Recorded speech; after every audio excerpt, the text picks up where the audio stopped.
एक दिन मेरे बड़े भाई साहब घर आए और बताने लगे कि मैं चित्रा की शादी पक्की करने जा रहा हूँ। लड़का अच्छा है और घर बार भी ठीक ठाक है। मुझे रुपयों की कोई कमी नहीं है। मेरी सिर्फ दो बेटियाँ हैं। मेरा सब कुछ उन्हीं का तो है। मैं उन्हें बहुत कुछ दूंगा। सच है कि नहीं? फिर भी लड़के की ज़्यादा जानकारी तो मालूम करनी ही पड़ेगी, और वही काम लेकर मैं तुम्हारे पास आया हूँ। देख, मेरे पास दौलत की कोई कमी नहीं है और मेरी बेटी भी अच्छी है, तो हमें अच्छा दामाद तो मिलना ही चाहिए। मैं उनके शब्द सुनकर चौंक पड़ा। बाप रे बाप, क्या मैं फिर से ऐसे ही फंसूंगा? मेरे मन में विचार आया। मेरे भाई साहब को अपने पैसों का बड़ा घमंड था और दूसरों पर किए गए उपकारों को जताने का भी, और उनकी इसी सोच को मुझे बदलना था, वरना अपनी लड़की के ससुराल में भी वो अपना गुणगान करने से बाज नहीं आते और फिर उन्हें ही शर्मिंदगी होती।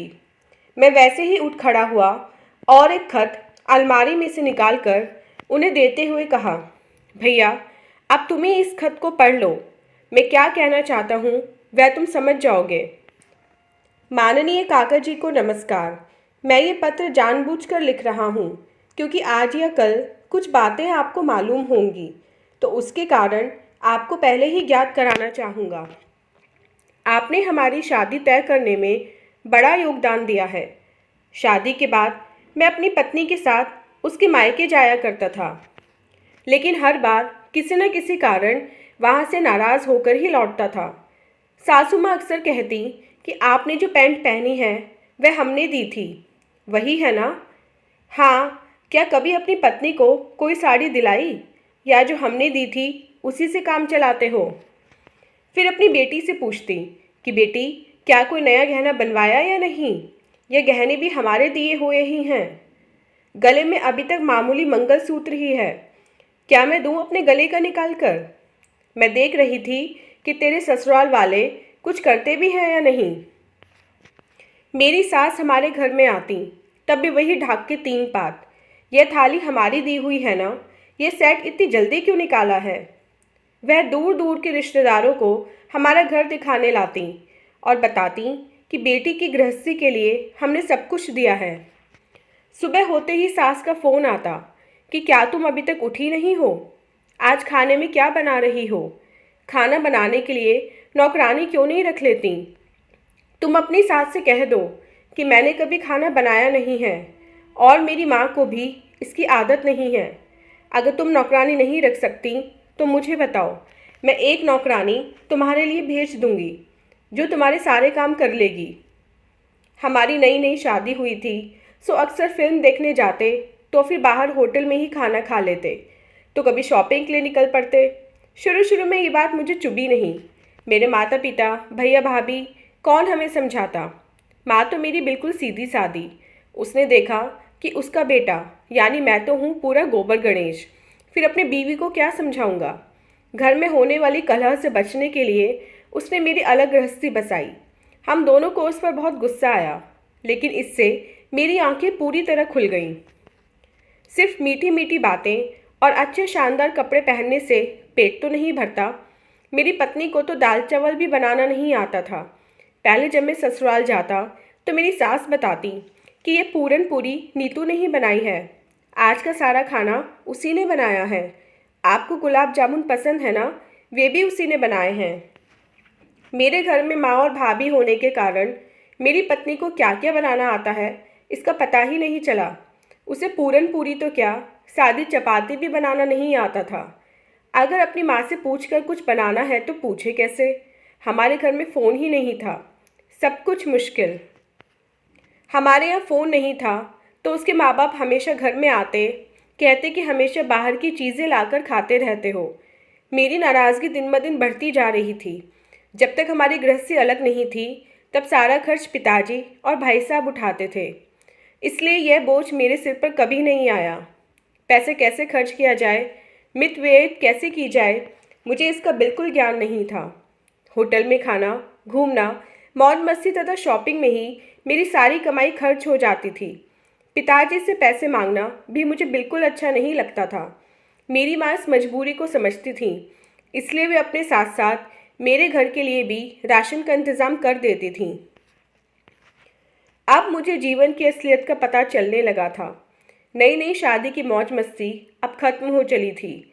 इससे उबरने के लिए अब हमें अपना रास्ता खोज निकालना था, और यही सोचकर मैंने नीतू को सब बातें ठीक से समझाने का फैसला कर लिया। उसी समय शहर से ज़रा दूर पिताजी का एक प्लॉट था। वे मुझे उसे देना चाहते थे। ये बात उन्होंने मेरे ससुर को बताई तो उन्होंने घर बनाने के लिए रुपया दिया। हम सबसे ज़रा दूर रहने के लिए गए, इसलिए बहुत से सवाल अपने आप हल हो जाएंगे। अतः बंगला बनने तक मैं खामोश रहा। नए घर में रहने के लिए जाने के बाद मैंने अपनी पत्नी को समझाया कि अब मेरी कमाई में ही घर का सारा खर्च चलाना है। उसने मितव्ययिता शुरू कर दी। हमारा बाहर घूमना फिरना बंद हो गया। शुरुआत में उसे घर के काम करने में बड़ी दिक्कत आती, इसलिए मैं भी उसे सहायता करता था। धीरे धीरे उसने खाना बनाना सीख लिया। शहर से ज़रा दूर होने से अब मेरे सास ससुर का आना जाना ज़रा कम हो गया था। लेकिन सास जब कभी हमारे घर आती तो फिर शुरू हो जाती कि नीतू, तुम कैसे अपनी गृहस्थी चलाती हो? तुम्हारे घर में यह चीज़ नहीं है, वह चीज़ नहीं है। इस पर नीतू अपनी माँ को जवाब देती कि माँ, तुम्हारी गृहस्थी को कितने साल हो गए, मैं तुम्हारी उम्र की हो जाऊंगी तो मेरे पास भी वे सारी चीज़ें हो जाएंगी। मुझे न बताकर मेरी सास हमारे लिए कोई चीज़ लेकर आती और कहती कि सुदेश बेटा, देखो मैं तुम्हारे लिए क्या लाई हूँ। तुम्हारे पास यह चीज़ नहीं थी, इसलिए ले आई हूँ। यह इम्पोर्टेड माल है, मुझे तो इंडियन चीज़ें ज़रा भी पसंद नहीं आती। मैं भी नहले पर दहला मारता कि हाँ, लेकिन मुझे भी दूसरों की दी हुई चीज़ें पसंद नहीं आती। मेरी पत्नी नीतू न मुझसे कुछ कह पाती और न अपनी माँ से, लेकिन मेरी नाराज़गी की वजह अब वह समझने लगी थी। वह अब घर के सारे काम खुद करने लगी और मेरे प्यार के कारण अब उसमें आत्मविश्वास जागने लगा था। अतः अब उसमें धीरे धीरे परिवर्तन होने लगा। अब वह अपनी माँ से सीधे कह देती कि माँ, अब तुम मेरे लिए कुछ न लाया करो। सुदेश को भी तुम्हारा बर्ताव पसंद नहीं आता और इससे हम दोनों के बीच मनमुटाव होता है और झगड़ा होने लगता है। दूसरों की भावनाओं को समझना मेरी सास ने कभी सीखा ही नहीं था, और शान दिखाने की आदत कैसे छूटती। अब मुझे अपनी आमदनी बढ़ाकर इन सब से छुटकारा पाना था। संयोग से मेरी कामना पूरी होने लगी। मैंने एक लघु उद्योग शुरू किया और वह फूलने फलने लगा। अब कमाई बढ़ने लगी, लेकिन यह बात मैंने नीतू से छिपाए रखी। इसी बीच मेरे ससुर ने अपनी उम्र के 59 साल पूरे किए। इस अवसर का मैंने लाभ उठाने का फैसला किया और अपने माता पिता से कहा कि मैं अपने ससुर की 60वीं वर्षगांठ मनाने जा रहा हूँ। मेरा ये प्रस्ताव सुनकर माता पिता खुश हो गए। माँ बोली कि दामाद भी तो बेटा ही होता है, अच्छा कर रहे हो बेटा। लेकिन माँ को मेरी तिरछी चाल ज़रा भी समझ में नहीं आई। मेरे सास ससुर को जब ये बात पता चली तो वे बहुत खुश हो गए। इस पर मेरी पत्नी जरा छटपटाई, क्योंकि उसके माता पिता के लिए मेरे प्यार से वे अच्छी तरह वाकिफ़ थी। अतः मेरे आयोजन के बारे में उसके मन में शंका थी। ये बात उसके चेहरे पर साफ झलकती थी। समारोह के दिन सुबह होम हवन और पूजा के बाद सारे पुरोहितों को ससुर के हाथों किसी को चांदी का बर्तन, किसी को चांदी की कटोरी तो किसी को चांदी की थाली आदि मेरे घर की महंगी चीज़ें दान करवाईं। उपस्थित ब्राह्मण और मेरे रिश्तेदार यह देखकर चकित रह गए। छोटी मोटी वस्तुओं को मैंने घर के कोने में सजा रखा था, अतः मैं उन्हें आंगन में ले आया। मैंने मेरे नौकर से सुबह ही कह दिया था कि वह झोपड़पट्टी में रहने वाले गरीबों को वहाँ लेकर आए। उन्हें अंदर बुलाया गया और सास के हाथों से एक एक चीज़ का बंटवारा होने लगा। एक एक चीज़ देते समय सास का चेहरा उतर गया था। आखिर उन्होंने मुझसे पूछ ही लिया कि अरे सुदेश, ये तुम क्या कर रहे हो? मेरी दी हुई सारी चीज़ें गरीबों में क्यों बांट रहे हो? लेकिन सारी चीज़ों का बंटवारा होने तक मैं खामोश रहा। फिर बोला कि हाँ, वे सारी चीज़ें आपने हमें दी थीं। अब अपने ही हाथों से आपने उन्हें गरीबों में बांट दिया है। वैसे आपका हमें कुछ देना मुझे जरा भी नहीं भाया। अब आप किसी के सामने मुझसे नहीं पूछ सकेंगी कि सुदेश, यह चीज़ हमारी दी हुई है ना? इन चीज़ों का दान करने से अब इन गरीबों की दुआएं आपको मिलेंगी। मैं तो आपके उपकारों से अब मुक्त हो गया हूँ। सब लोगों के सामने मैंने अपने ससुर के हाथ में बंगला बनाने की लागत का चेक रख दिया और उन्हें नमस्कार करते हुए बोला कि यह रकम आपने मुझे बंगला बनाने के लिए दी थी। ये राशि मैं आपको लौटा रहा हूँ। बहुत सी संस्थाएं गरीबों के लिए काम करती हैं। आप ही रुपए उन्हें दान करेंगे तो उनके लिए यह बड़ी सहायता होगी। इस पर वे बोले कि लेकिन यह राशि तो मैंने तुमसे वापस कहाँ मांगी थी। वापस नहीं मांगी थी, लेकिन कई लोगों के सामने आपने बार बार कहा कि मैंने बंगला बना कर दिया है। मेरे माता पिता के आशीर्वाद से मैं ये रकम आपको वापस करने के काबिल हो गया हूँ। आपने बंगला बनाने के लिए रुपये दिए, लेकिन जिस ज़मीन पर ये बंगला बनाया गया वह तो मेरे पिताजी की दी हुई थी। यह बात आप भूल गए। आप अपनी बेटी से पूछिए कि क्या मेरे पिताजी ने कभी उससे कहा कि ये ज़मीन मेरी दी हुई है। सासू माँ, वैसे आपके मुझ पर बड़े उपकार हैं। आपने जो कुछ दिया उसका बार बार बखान न करती तो मैं ज़िद करके इस हालत में कभी नहीं पहुँचता कि आपके उपकारों का बोझ उतार सकूं। मुझे तो आपके सिर्फ आशीर्वाद की ज़रूरत है। कहते हैं कि दान देते वक्त एक हाथ की खबर दूसरे हाथ को नहीं होनी चाहिए, और आप तो अपनी ही बेटी को दी हुई चीज़ों का लोगों के सामने ढिंढोरा पीटती थीं। मेरा यह व्यवहार मेरे माता पिता को बिल्कुल अच्छा नहीं लगा।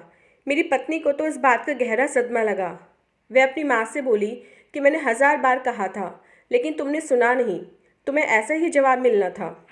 मेरे ससुर गुस्से से आग बबूला हो गए तो मेरे पिताजी ने उन्हें समझाया कि साहब, जाने भी दीजिए। मेरा बेटा नादान है और उससे गलती हुई है। उसकी गलती के लिए मैं आपसे क्षमा याचना करता हूँ। उसे ऐसा बर्ताव नहीं करना चाहिए था। मेरे पिताजी की बात सुनकर मेरे ससुर को पश्चाताप हुआ। वे बोले कि सुदेश, मुझे तुम पर बहुत गुस्सा आया था, लेकिन मैंने तुम्हारे बर्ताव पर सोचा था तो पाया कि तुम ही ठीक हो। कांटे से कांटा निकालने की कहावत को तुमने चरितार्थ किया है। पैसे से आया घमंड अब खत्म हो गया है। अब तुम हमें माफ़ कर दो। हमारे कारण तुम्हें काफ़ी सहना पड़ा। काका जी, अब मैं उनका असली दामाद बन गया हूँ। इस पर आप प्रतिक्रिया ज़रूर लिखिएगा। आपका सुदेश। भैया ने पत्र वापस करते हुए कहा, वह बिल्कुल ठीक कह रहा है। देने वाले को भी चाहिए कि वह सुख प्राप्त करने के लिए दें। छोटी छोटी चीज़ें इकट्ठा करते करते हमने दुख सहे। अब अपने बच्चों को यह सब ना सहना पड़े, इसलिए वे अपनी बेटी को देते हैं। लेकिन उसमें घमंड की भावना नहीं होनी चाहिए, वरना लेने वाले की भावनाओं को ठेस पहुंचना स्वाभाविक है। यह ध्यान में रखना आवश्यक है। अब मेरे हाथ से भी ये ऐसी गलती होने जा रही थी। तुमने ये पत्र पढ़ने का मौका देकर मुझे जगा दिया है। हमारे कारण हमारी बेटी की गृहस्थी में तूफान नहीं उठना चाहिए। तो मेरी तरफ से सुदेश को धन्यवाद कहना कि उसके कारण और एक ससुर जाग गया है। तो दोस्तों, ये थी हमारी आज की कहानी। उम्मीद करती हूँ ये कहानी आपको पसंद आई होगी। मिलते हैं अपनी नेक्स्ट वीडियो में इससे नेक्स्ट कहानी के साथ। तब तक के लिए आज्ञा दीजिए। धन्यवाद।